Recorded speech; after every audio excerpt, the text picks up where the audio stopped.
तुम अपने पद की इज्जत नहीं करते। बात बहुत पुरानी है। 8-10 साल पहले की। मैं अपने एक मित्र का पासपोर्ट बनवाने के लिए दिल्ली के पासपोर्ट ऑफिस गया था। उन दिनों इंटरनेट पर फॉर्म भरने की सुविधा नहीं थी। पासपोर्ट दफ्तर में दलालों का बोलबाला था और खुलेआम दलाल पैसे लेकर पासपोर्ट के फॉर्म बेचने से लेकर उसे भरवाने, जमा करवाने और पासपोर्ट बनवाने का काम करते थे। मेरे मित्र को किसी कारण से पासपोर्ट की जल्दी थी, लेकिन दलालों के दलदल में फंसना नहीं चाहते थे। हम पासपोर्ट दफ्तर पहुंच गए। लाइन में लगकर हमने पासपोर्ट का तत्काल फॉर्म भी ले लिया। पूरा फॉर्म भर लिया। इस चक्कर में कई घंटे निकल चुके थे और अब हमें किसी तरह पासपोर्ट की फीस जमा करानी थी। हम लाइन में खड़े हुए, लेकिन जैसे ही हमारा नंबर आया, बाबू ने खिड़की बंद कर दी और कहा कि समय खत्म हो चुका है, अब कल आइएगा। मैंने उससे मिन्नतें की, उससे कहा कि आज पूरा दिन हमने खर्च किया है और बस अब केवल फीस जमा कराने की बात रह गई है, कृपया फीस ले लीजिए। बाबू बिगड़ गया, कहने लगा, आपने पूरा दिन खर्च कर दिया तो उसके लिए वो जिम्मेदार है क्या? अरे सरकार ज़्यादा लोगों को बहाल करे, मैं तो सुबह से अपना काम ही कर रहा हूँ।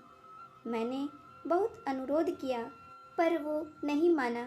उसने कहा कि बस 2 बजे तक का समय होता है, 2 बज गए हैं, अब कुछ नहीं हो सकता। मैं समझ रहा था कि सुबह से दलालों का काम वो कर रहा था, लेकिन जैसे ही बिना दलाल वाला काम आया, उसने बहाने शुरू कर दिए हैं।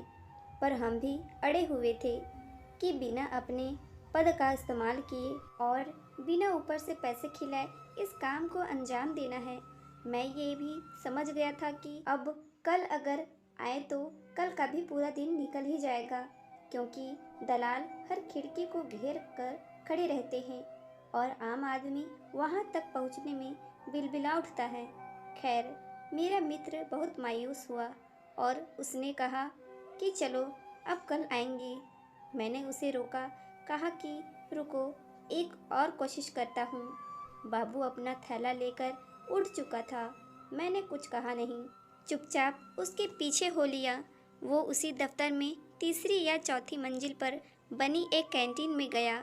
वहाँ उसने अपने थैले से लंच बॉक्स निकाला और धीरे धीरे अकेला खाने लगा। मैं उसके सामने की बेंच पर जाकर बैठ गया। उसने मेरी ओर देखा और बुरा सा मुंह बनाया। मैं उसकी ओर देखकर मुस्कुराया। उससे मैंने पूछा कि रोज घर से खाना लाते हो? उसने अनमने से कहा कि हाँ, रोज घर से लाता हूँ। मैंने कहा कि तुम्हारे पास तो बहुत काम है, रोज बहुत से नए नए लोगों से मिलते होगे। वो पता नहीं क्या समझा और कहने लगा कि हाँ, मैं तो एक से एक बड़े अधिकारियों से मिलता हूँ। कई आईएएस, आईपीएस, विधायक और न जाने कौन कौन रोज़ यहाँ आते हैं। मेरी कुर्सी के सामने बड़े बड़े लोग इंतज़ार करते हैं। मैंने बहुत गौर से देखा। ऐसा कहते हुए उसके चेहरे पर अहम का भाव था। मैं चुपचाप उसे सुनता रहा। फिर मैंने उससे पूछा कि एक रोटी तुम्हारी प्लेट से मैं भी खा लूँ? वो समझ नहीं पाया कि मैं क्या कह रहा हूँ। उसने बस हाँ में सिर हिला दिया। मैंने एक रोटी उसकी प्लेट से उठा ली और सब्जी के साथ खाने लगा। वो चुपचाप मुझे देखता रहा। मैंने उसके खाने की तारीफ की और कहा कि तुम्हारी पत्नी बहुत ही स्वादिष्ट खाना पकाती है। वो चुप रहा। मैंने फिर उसे कुरेदा, तुम बहुत महत्वपूर्ण सीट पर बैठे हो, बड़े बड़े लोग तुम्हारे पास आते हैं, तो क्या तुम अपनी कुर्सी की इज्जत करते हो? अब वो चौंका। उसने मेरी ओर देखकर पूछा कि इज्जत मतलब? मैंने कहा कि तुम बहुत भाग्यशाली हो, तुम्हें इतनी महत्वपूर्ण जिम्मेदारी मिली है। तुम न जाने कितने बड़े बड़े अफसरों से डील करते हो, लेकिन तुम अपने पद की इज्जत नहीं करते। उसने मुझसे पूछा कि ऐसा कैसे कहा आपने? मैंने कहा कि जो काम दिया गया है उसकी इज्जत करते तो तुम इस तरह रुखे व्यवहार वाले नहीं होते। देखो, तुम्हारा कोई दोस्त भी नहीं है। तुम दफ्तर की कैंटीन में अकेले खाना खाते हो, अपनी कुर्सी पर भी मायूस होकर बैठे रहते हो। लोगों का होता हुआ काम पूरा करने की जगह अटकाने की कोशिश करते हो।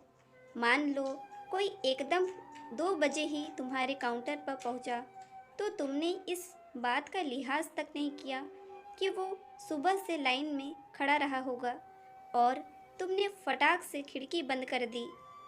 जब मैंने तुमसे अनुरोध किया तो तुमने कहा कि सरकार से कहो कि ज़्यादा लोगों को बहाल करे।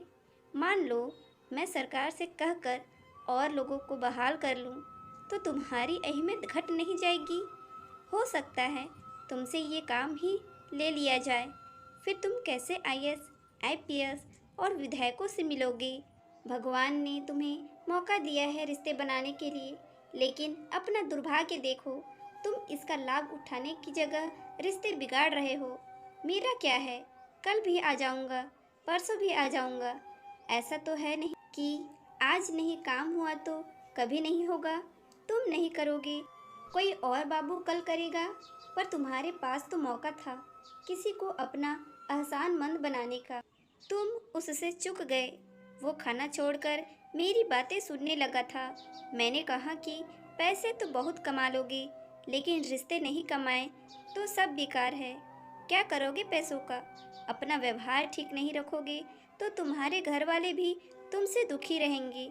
यार दोस्त तो नहीं है, ये तो मैं देख ही चुका हूँ। मुझे देखो, अपने दफ्तर में कभी अकेला खाना नहीं खाता, यहाँ भी भूख लगी तो तुम्हारे साथ खाना खाने आ गया।